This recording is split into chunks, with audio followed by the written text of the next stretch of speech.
영어에 저 사람은 성령도 모르고 예수 믿는 사람이다 하는 말이 있습니다. 이 말은 욕설 가운데는 가장 지독한 욕이라고 하지요. 바람은 지금도 불고 있다. 성령님은 지금도 역사하고 계신다 하는 제목으로 은혜를 나누고자 합니다. 태어날 때부터 소경인 아이가 있었습니다. 어느 명성 있는 의사로부터 개안 수술을 받고 소녀는 세상을 볼 수 있게 되었습니다. 앞에서 흐느끼며 울고 있는 어머니의 얼굴을 확인했고 창밖에서 푸른 나무들과 그 위를 나르는 새를 보았습니다.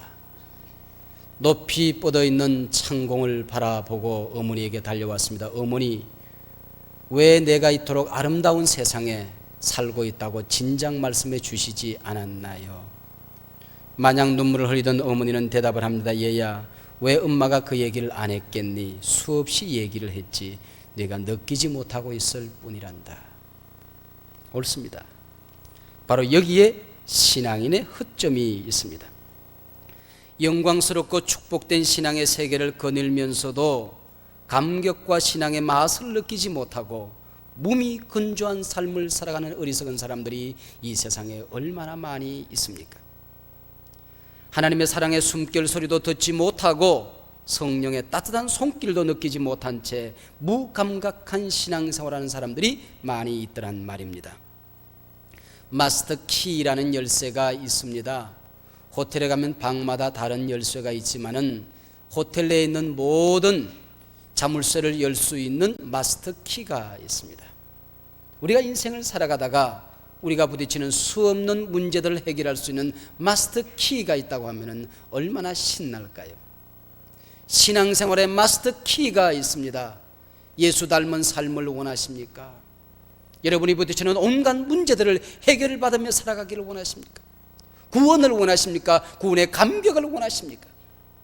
꿈꾸며 살아가고 희망 가운데 인생을 헤쳐나가기를 원하십니까? 바로 성령님은 우리 신앙생활의 마스터 키가 되는 것입니다. 이 마스터 키의 신비를 알지 못하는 사람은 신앙의 맛을 모르는 사람과 같습니다. 오늘 본문의 주인공 니고데모가 바로 이런 사람이었습니다. 그는 돈도 있었고 학문도 있었고 권세도 대단했을 뿐만 아니라 도덕적으로도 나무랄 데가 없는 사람이었습니다. 그런데도 불구하고 그의 인생은 공허하기만 했고 왜 피눈물 나는 생존 경쟁을 하면서 악착같이 살아야 하는 건지 인생의 의의를 느끼지 못하고 있었습니다. 이 문제를 가슴에 끌어안고 감람산 기슭 어떤 민가에서 하룻밤을 지내고 계시던 예수님 일행을 밤중에 찾아왔습니다. 막상 예수님을 찾아오기는 했지만은 어디서부터 어떻게 말을 해야 하는 건지 몰랐습니다. 그래서 이렇게 말을 꺼냅니다. 선생님, 우리는 당신이 하나님께로부터 온 선생인 줄 압니다. 하나님이 함께하지 아니하시면 선생님이 행하시는 그 모든 일을 아무도 행할 수가 없습니다. 이렇게 뚱딴지 같은 말을 하자 예수님께서는 단도직입적으로 진리 앞에 좀 더 솔직해지고 깨끗해지기를 종용하셨습니다. 그렇습니다. 체면이나 위신 따위를 앞세우는 태도는 진리에 대한 바른 자세가 아니기 때문입니다. 그래서 예수님은 니고데모의 갈급한 영혼을 보시고 이렇게 말씀하셨습니다. 내가 진실로 진실로 내게 이르노니 사람이 다시 나지 아니하면 하나님 나라를 볼 수 없느니라. 네가 가지고 있는 많은 이 삶의 여유로운 조건 가운데도 성령을 네가 알지 못하면 이 진리를 깨달을 수 없다고 주님이 말씀하셨습니다. 오늘 인생의 수없는 문제를 안고 찾아오는 현대인들에게는 우리 주님께서 무엇이라고 말씀하실까요? 오늘 이 시간 예수님이 여기 계신다 할지라도 오늘을 살아가는 우리 모두에게 동일한 말씀을 하셨을 것입니다.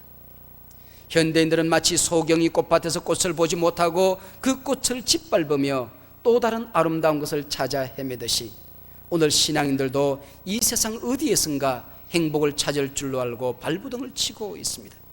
그들은 인생의 희열을 찾아서 어디든지 가보고 무엇이든지 해보지만 그들의 속은 헛되고 헛된 것뿐이었습니다.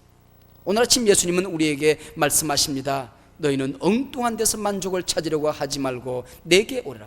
그리고 거듭나서 성령이 내게 주시는 신앙의 신비를 맛보려무나.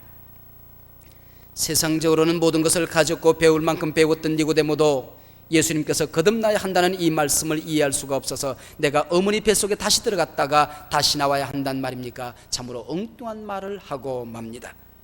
바로 이때 5절 이하 예수님 대답하시죠. 예수께서 대답하시되 진실로 진실로 너에게 이르노니 사람이 물과 성령으로 나지 아니하면 하나님 나라에 들어갈 수 없느니라. 육으로 난 것은 육이요 성령으로 난 것은 영이니 내가 너에게 거듭나야 하겠다는 말을 기여기지 말라. 바람이 임의로 불매 네가 그 소리를 들어도 어디서 오며 어디로 가는지 알지 못하느니 성령으로 난 사람은 다 이러하니라. 예수님께서 니고데모와 말씀을 나누고 계시던 곳은 감람산 기슭이었습니다. 때는 밤이어서 달이 높이 솟아 있는데 구름이 달을 가리우며 지나고 있었습니다. 골짜기에서 불어오는 바람에 나뭇가지가 흔들리고 있었고 풀잎 스치는 소리가 창밖에서 들리고 있었습니다. 예수님께서는 무지의 무지를 드러낸 니고데모에게 성령의 역사를 설명하시기 위해 멀리 가서 예화를 찾으실 필요가 없었습니다. 바로 창밖에서 불고 있는 바람을 바라보며 성령을 지금 설명하고 계신 것입니다. 니고데모야, 창밖에서 바람이 지나가는 소리가 들리지 않느냐? 바람에 흔들리는 감람나무 가지와 잎이 보이지 않느냐? 저 모습을 보고도 사람들은 어디서 와서 어디로 가는지 바람의 행적을 알 수 없지 않은가? 성령님도 마찬가지일세. 그러나 아무도 바람이 움직이고 있다는 것을 부인할 수는 없지 않겠는가? 저기 구름대를 몰아가는 바람의 위력을 모르는 사람이 누가 있겠는가? 오늘 본문에 성령이란 말이 나오고 바람이라고 하는 말이 나옵니다마는 원문에는 같은 단어를 쓰고 있습니다. 그래서 원문으로 이 본문을 읽을 수만 있다고 하면 오늘 본문은 대단히 재치가 있고 신비한 말씀으로 들렸을 것입니다. 헬라어로 푸뉴마라고 하는데 이 말은 우리 사람들이 들어마시고 내뿜는 숨이라는 뜻이 있습니다. 그리고 산들바람, 시원한 바람, 폭풍, 태풍 할 것 없이 모든 바람을 푸뉴마라고 했습니다. 뿐만 아니라 하나님의 성령도 똑같이 푸뉴마라는 단어를 사용하고 있습니다. 때문에 예수님께서 바람은 지금도 불고 있다라고 말씀하실 때 우선 생명의 숨소리는 언제나 우리 곁에 있다는 얘기입니다. 언제든지 눈을 들어 밖을 보면 바람을 볼 수 있다는 얘기입니다. 영안을 열고 믿음의 눈을 열고 세상을 바라보면 나 혼자 지구에 고독하게 서 있는 것이 아니고 성령은 언제나 나와 함께 역사하고 계신다는 말씀 아니겠습니까? 그렇습니다. 우리가 바람을 느끼지 못하는 이 순간에도 바람은 불고 있습니다. 천지가 열린 이래 바람이 불지 않은 시대, 바람이 불지 않는 날, 바람이 불지 않은 순간은 없었습니다. 마찬가지로 영원쯤부터 바로 이 순간까지, 역사가 맞춰지는 그 순간까지 성령은 우리를 떠나지 아니할 것입니다. 천지가 창조되는 창세기 1장 2절에 보면 하나님의 신은 수면에 운행하시더라는 말씀이 있습니다. 그리고 신구약 성경이 다 맞춰지고 교회 시대가 맞춰진 다음 인류 역사가 어떻게 인생을 마감하게 될 것인가, 지구와 우주의 역사가 어떻게 종결되어질 것인가를 보여주는 요한계시록 마지막 부분에 22장 16절 이하에 보면 나는 다윗의 뿌리요 자손이니 곧 광명한 새벽별이라 하시더라. 성령과 신부가 말씀하시기를 오라 하시더라. 듣는 자도 오라 할 것이요 목마른 자도 올 것이요 또 원하는 자는 값없이 생명수를 받으라 하더라. 즉 천지 창조부터 세계 역사의 마지막 페이지가 맞춰지는 그 순간까지 성령은 역사하고 계신다는 말입니다. 시편 기자는 139편에서 얘기를 했습니다. 내가 하늘에 올라갈지라도 성령님은 거기 계시며 음부에 내 자리를 펼지라도 성령님은 거기 계시며 내가 새벽 날개를 타고 바다 끝에 거하여 산다 할지라도 성령님은 거기 나와 함께 계십니다 고백을 했습니다. 성령이 계시지 않은 곳도 성령이 계시지 않은 때도 없다는 말씀 아니겠습니까? 바람은 지금도 불고 있습니다. 성령님은 어제나 오늘이나 영원히 역사하고 계십니다. 그러나 바람이 항상 불기는 하지만 그 부는 정도가 때와 장소를 따라 다를 수가 있습니다. 때로는 강하게 불어 태풍이 되고 때로는 잔잔히 불어 산들바람이 될 수 있습니다.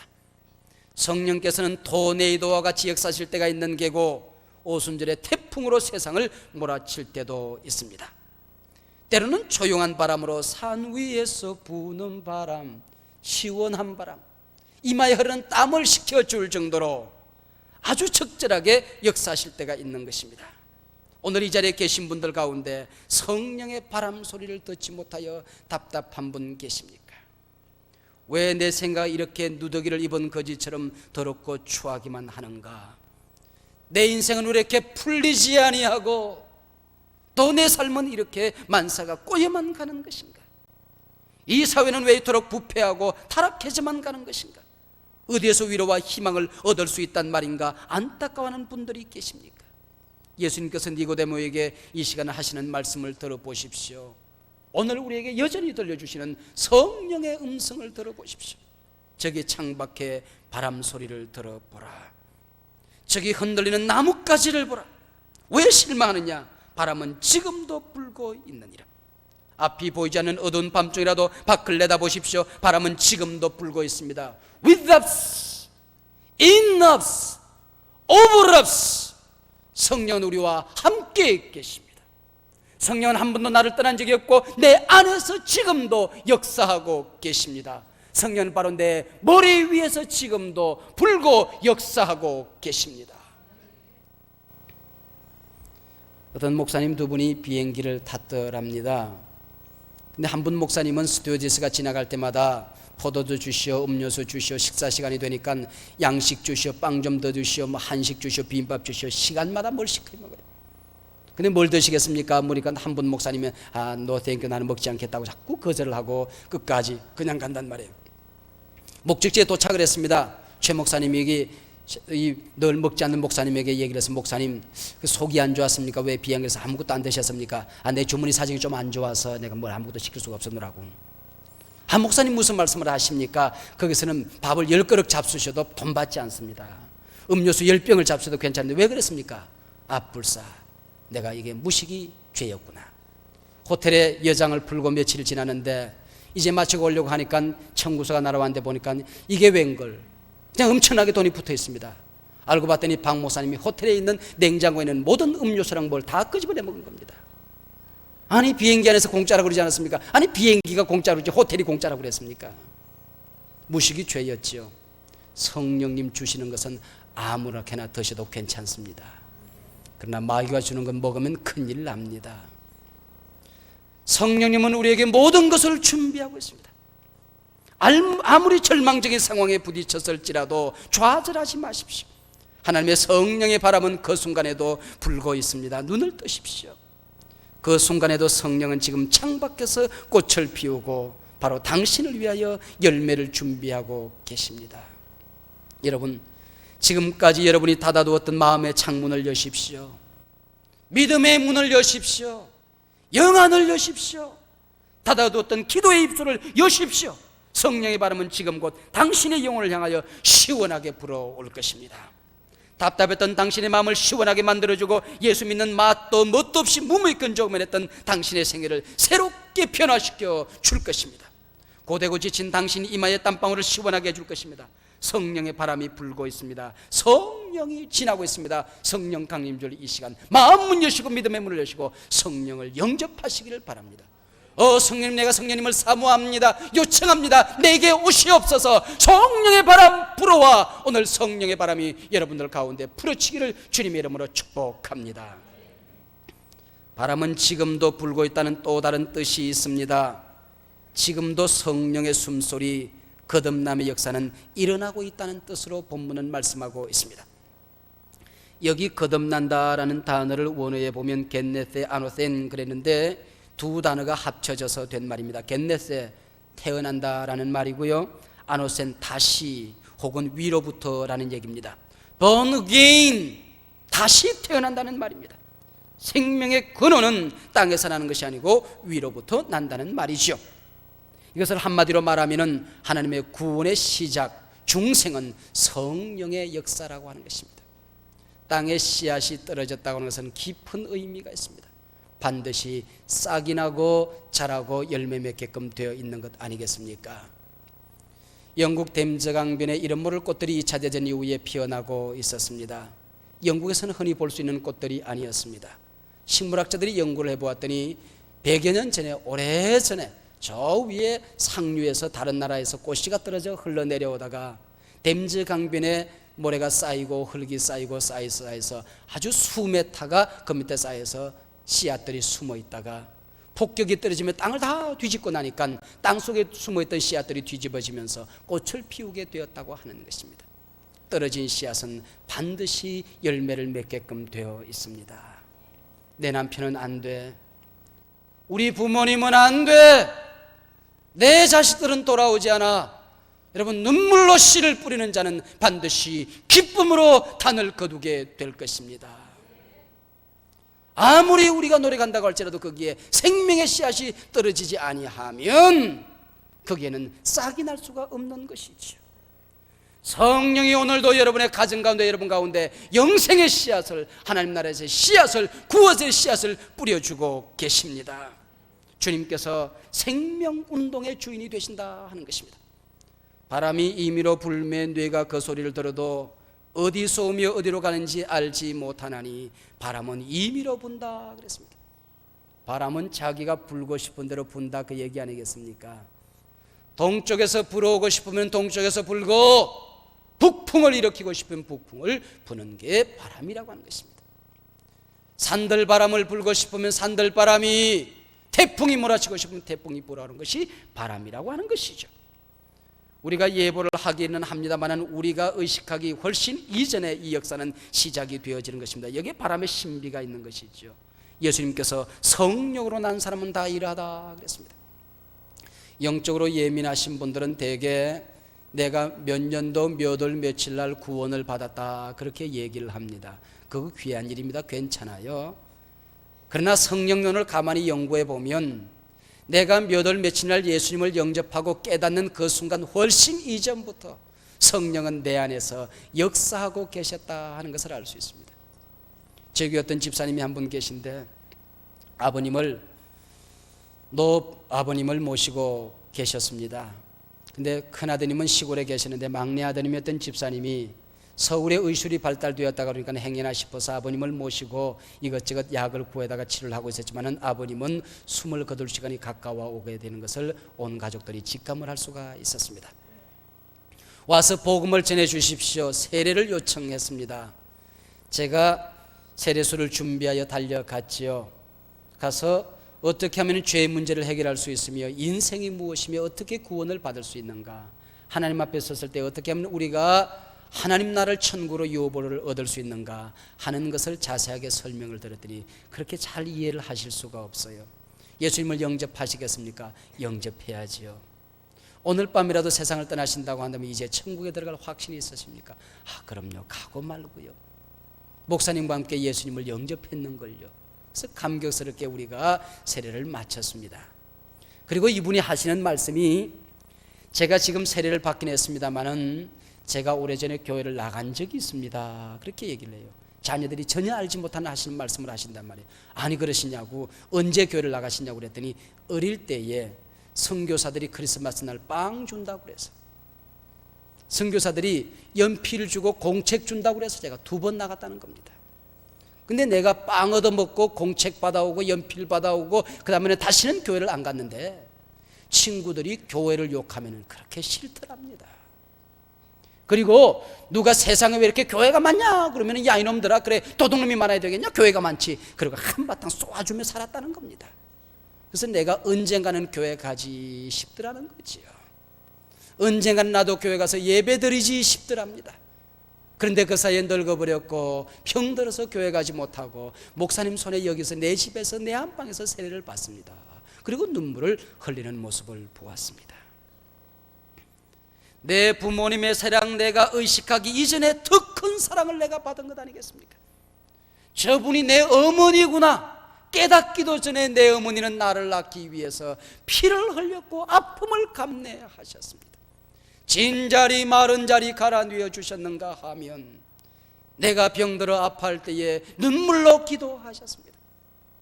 내가 부모님의 사랑을 의식하기 훨씬 이전에 부모님은 나를 사랑했듯이 내가 성령의 역사를 깨닫기 훨씬 이전에, 의식 이전에 성령의 바람은 내 안에서 불고 있었던 것입니다. 지금도 마찬가지 아니겠습니까? 성령의 바람이 내게 불지 않는다고요? 아니요, 내가 깨닫지 못할 뿐이지 성령은 한 번도 나를 떠난 적이 없습니다. 지금도 성령의 바람은 불고 있습니다. 성령의 거듭나게 하는 사역을 오늘 본문에서는 한 걸음 더 물의 운동, 불의 운동이라 그랬습니다. 물과 성령으로 거듭나지 아니하면 하나님 나라를 유업으로 이을 수 없다고 얘기를 했습니다. 하필이면 왜 물과 불, 바람 이렇게 서로 대조되는 비유를 하고 있을 것일까요? 여러분, 제철 공장에 가보신 적이 있으십니까? 이 포항 제철을 견학해 보면 강철이 되어오는 과정은 우리 성도들의 온전한 천국 백성이 되는 과정과 너무나도 흡사합니다. 공장 입구에 들어서면 광산에서 캐내온 철광석 가루가 태산처럼 쌓여 있습니다. 이 철광석이 용광로로 실려 들어가지요. 용광로 속에 들어간 철가루는 몇 천도의 뜨거운 불 속에서 소리를 내며 타는가 싶다가 금방 시뻘건 쇳물이 됩니다. 불순물이 다 타고 순수한 샘물이 된 철은 붉은 강물처럼 작업대 위로 흘러들어갑니다. 두껍고 붉은 철판이 작업대 위를 왔다 갔다 하는 사이에 큰 햄머는 이 철판을 내려칩니다. 얇고 가늘어진 철판은 드디어 찬물을 통과하게 되고 찬물을 통과한 이 철은 단단한 강철판이 되어 나옵니다. 물과 불 그리고 햄머가 강철을 만들고 있는 것이죠. 우리 성도들도 마찬가지입니다. 주님이 원하시는 그릇이 되기까지 불에 타는 일들도 필요하고 물에 씻고 식히는 일이 필요한가 하면 한 번씩 햄머에 맞는 일도 있죠.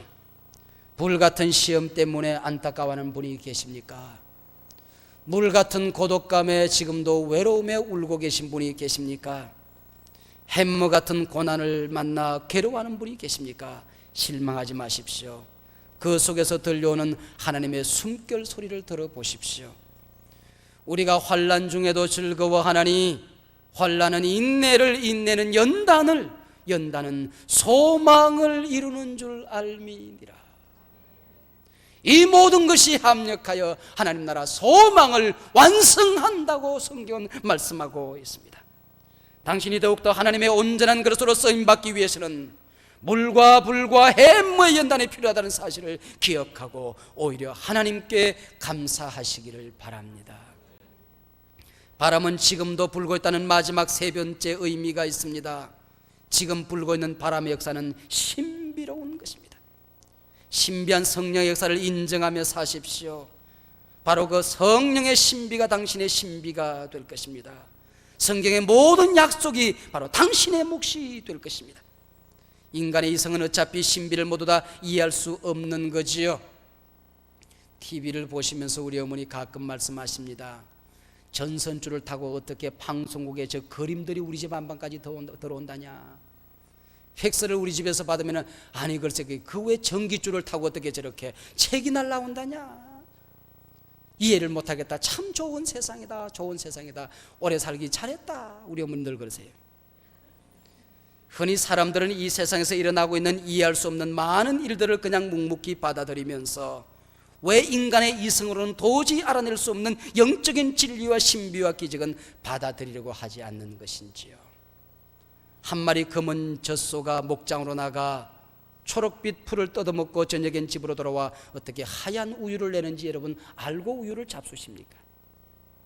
우리가 하얀 쌀밥을 먹고 어떻게 검은 머리가 나며 말랑말랑한 밥을 먹는데 딱딱한 뼈가 만들어지는지 다 이해하고 밥을 잡수십니까? 그런데 왜 위대하신 하나님의 신비로운 역사는 받아들이려고 하지 않습니까? 왜 하나님을 여러분의 머릿속에 넣으려고 하십니까? 바람처럼 불어오는 성령의 역사를 왜 합리적으로만 이해하려고 하십니까? 믿으면 기적을 본다, 그대로 믿으라는 말씀을 하시면서 어제그저께 우리가 연합철야 성령 대망철야 기도를 할 때에 강사 목사님이 그런 말씀을 하셨어요. 예수님께서 물 위로 걸었다 그러면 아멘하고 믿으면 될 것이지 그걸 머리로 생각해주고는 아마 이랬을 끼라고. 제자들과 예수님께서 강을 건너고 있는데 예수님께서 수영을 못하셨네.